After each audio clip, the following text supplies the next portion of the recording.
Hi there, this is Matt with State of Flux here with a review for Alien vs. Predator Requiem.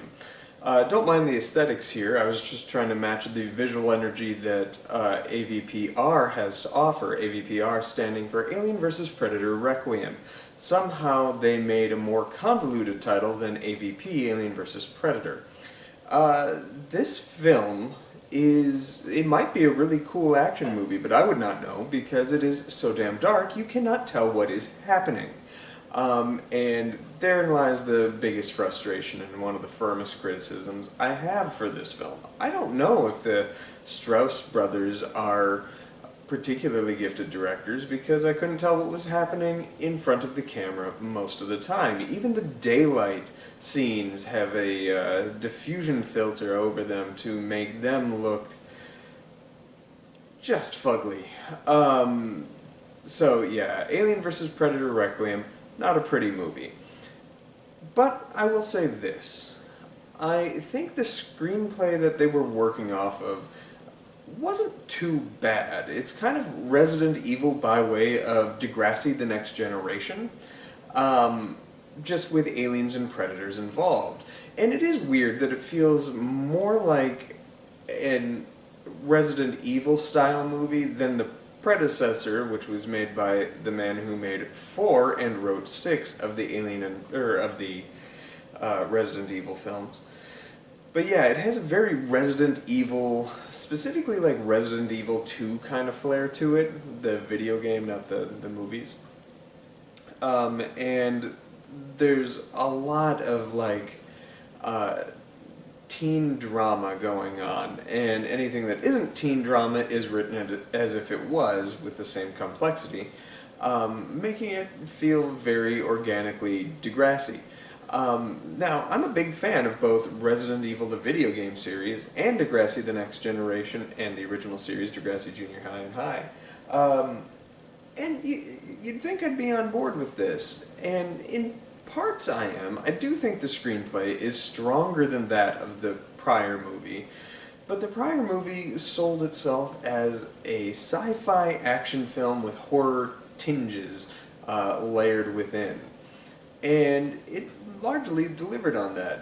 Was it stupid? Sure. But it was fun stupid. It was engaging stupid. It was cool stupid. That action slapped. This, I couldn't tell what the fuck was going on. So, outside of the character beats, which the character work is relatively fine, I feel like I got to know these people who are aged so far over the characters that they're playing, like the actors, clearly in their like late 20s, early 30s, playing what's akin to high school students or people just out of. And so that's kind of off-putting. That would have kind of flown in the 90s, but by the late 2000s, we started casting young folk as like age appropriate or relatively age appropriate. So that was just kind of unusual. Let's see, what else do I got? The film is unhinged in its mean-spirited nature. The alien bursts forth from a small, like, what, 8, 10-year-old kid in the chest burster scene in this film that happens within the first 20 minutes after his dad gets also chest bursted, but also acid flown all over him and, like, loses his arm. The child witnesses all of this and then succumbs to the chest bursting himself. Which adds a certain level of shock value, sure, but it is just crass. And I wish that was as crass as the movie got, but it gets so much worse. There's like mean things that happen to a couple like sewer bums, which is pretty ruthless. A pregnant woman who is impregnated herself by the Predalien. We'll get there. And then on top of that, the whole impregnation thing with the Predalien is gruesome. Then they start killing the characters, but the characters don't die in meaningful ways. They get killed in mean ways. And sure, some, like here and there, that kind of works. My favorite film of all time, Serenity, had a main character get blithely killed in a meaningless way, but it was at a moment of such intense stakes that it really taught you as the viewer of like, oh shit, anybody can go. This film didn't have that. It just had people dying arbitrarily and in such crass and violent ways that it's just like, what is happening here, guys? Um, let's get more into that story. So, I like the human drama that is brought in, and those stories largely are well written. This thing also, in a smart move, transitions. One of the sharpest criticisms I had from the previous film was that you're finally making an alien movie set on Earth. You want to see the alien interact with an Earth-like environment, yet they set it in Antarctica, amidst pyramids and stuff like that, and it wasn't a human-related area. This one is set in suburban America, Colorado in point of fact, and that is where you got some kind of neat visual stuff to work with. Or so I would imagine if I could have seen it. But I like the idea of doing suburban alien movie. That's kind of cool. And we haven't seen the Predator in a suburban setting to that point either. So I was down with that as well. The trouble is, the main crux of the film is, yeah, there are aliens here and there, but they're pretty arbitrary compared to the Predalien, the main big bad this film has to offer, which was a cool little tease at the end of the previous movie. And it looked good. It looked better at the end of the previous movie than it does here, and we'll touch on that in a minute. But when the Predalien gets full grown, obviously the Predalien is a half alien, half predator, spoiler alert. When it gets full grown and you see it for what it truly is, you first of all can't really see it because, hello darkness my old friend, but also, it looks so alien-y that it doesn't really capture any of the predator traits outside of having the four, like, crab claw mouthpieces that kind of come out, and then having effing dreadlocks, which, that was the weird thing to me. We've seen the alien burst out of a dog and or a bull, depending on the version of Alien 3 that you've watched, and yet that one had no hair. So why do we get the dreadlocks on this one? That just seemed strange and off-putting. It didn't look good, did not like. I feel like you could have married these two aliens together in a more interesting way visually than the one that we got.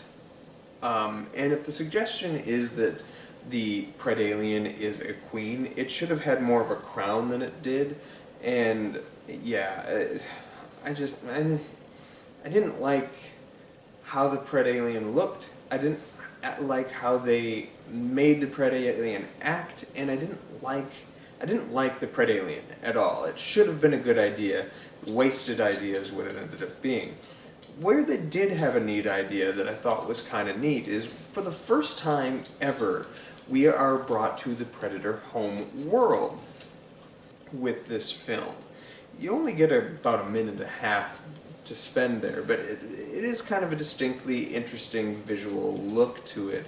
But the Predator that's called, nicknamed Wolf in the credits if memory serves, or maybe that was the commentary, I can't remember. But anyway, Wolf is a nod to Pulp Fiction, the guy to come in and clean up bad crime scenes, a big mess, and everything that happened in the prior Predator Alien film was a big mess. He's the one that's called to come in and fix this situation. And so he goes and he's trying to eliminate evidence here and there, to rid the existence that the Predators had effed up, basically, with this thing. That was kind of a neat concept. But the Predator doesn't really behave too predatory in this. Like, sure, he's skinning things randomly here and there, people, but that just seemed strange, especially since the Predalien never did. It's my understanding that in the screenplay there were scenes where the Predalien did do that, and I would have liked that to have been executed. But I don't know if more mean-spirited things in this movie would have made it any better. This just seems like a misfire kind of on all fronts. And it's a movie that is ugly spiritually, and certainly ugly visually because, again, can't tell what happened. But, yeah, it's no good. Why is this movie so dark? I had a theory. Mid-rewatch, I saw this movie opening day, by the way, Christmas Day in 2007. Mid-rewatch of this film, I was like, how come this movie looks so bad compared to the previous one? And it's not just the darkness. The facehuggers look poor. The chest bursters look poor compared to what we saw in just the previous film, which is 3 years earlier than this film. And I was like, it has to have been a slashed budget. But that's so weird, because the first movie did really well. It had a relatively strong return on its investment. It made its money back in double from what the first movie cost. And that's on worldwide stakes. So maybe you can justify scaling the budget back a little bit. The budget went from $70 million for the first film to $40 million for this film. And it shows. I was like, well, clearly they're cutting back on lighting, and they're cutting back, they knew they had to cut back on visual effects, so they hired visual effects artists as directors to helm this, to try to maximize the visual look. Give it to a visual effects filmmaker who knows how the ins and outs of how to sell a shot and how much money it would cost to get there. So I'm fine with the hiring of the Strause brothers on that front. And I just assumed that the lighting was a victim of budgetary constraints. But that was until I read an interview with the cinematographer of the film, who criticized the previous movie for being too bright and stealing the mysticism away from the alien or predator. And so he chose to shoot everything dark, and he chose to use a diffused filter for the entire film, though he did it in post. And that's where I'm like, this was a choice to look like this. They could have chosen not to look like this, but they chose to underlight. They chose to diminish what light was there after the fact. And that's a criticism that I think is inescapable, and one that I can't get my head around. Because not being able to see the alien was never the thing. It wasn't in Ridley Scott's Alien that you couldn't see it. It was that it was shown minimally. And it was done artfully how you saw it. This film, you get grand shots of the alien like from behind with the tail wagging and stuff like that, where you can see it in full blast, but it is so dark you can't see the contrast of the alien makeup. It's too dark. You get close-ups of the Predalien several times. I've seen it a lot, and I don't know what its face looks like on film. It wasn't until McFarlane Toys put out what the Predalien looked like that I could see it in proper lighting and understand what it was supposed to look like. And it ain't all that pretty. So yeah, I'm being really harsh for this film. And it's kind of deservedly so, because it is in a lot of ways the worst movie of either franchise to the point of its release. That said, I don't despise it as much as I sound. I'm really hung up on certainly the lighting of it all and the mean-spirited nature, but I think the screenplay was fine. it probably could have used a second pass, but it was by and large an alright script, a workable script, a better script than the first one. This should have been an improvement, and it isn't. And that's down to execution of everything else. So I give a pass to the screenplay. This is at least 2.5-star screenplay. It's like passable, if not even good. A 3-star screenplay. It's not bad. It's the execution of everything else, the shoddy performances, the curious name of the title character, main character of Dallas, with no ties whatsoever to the character of Dallas that would show up later, when this is, at the time, supposed to be a prequel to Alien. Like, you're left like, what's the connection? And you're just kind of befuddled and confused. In a worse way than, like, the Charles Bishop Wayland of the previous movie is. So, I don't know. This movie is not good. And I'm probably being generous giving it 2 stars, but I do largely think the screenplay is fine. It reads well. The dialogue works. Imagine age-appropriate actors in those performances. And like a lighting where you can see things, and you know, you might enjoy the movie. So I give it 2 stars? Again, probably being generous. This is probably a 1.5-star film, and one that I am likely to never return to, which is weird because I actually liked this movie largely when it came out. I thought it was alright, you know what I mean? And I thought it was in many ways an improvement over the prior film. My takeaway of it was that the first one was a terrible screenplay with great action. This movie was a solid screenplay with terrible action. And I stand by that, but that the movie's sold as an action horror film, and it's neither of those things because it's too dark to tell anything, and you're more frustrated than you are scared at any given time. It's also mean, and I don't like that.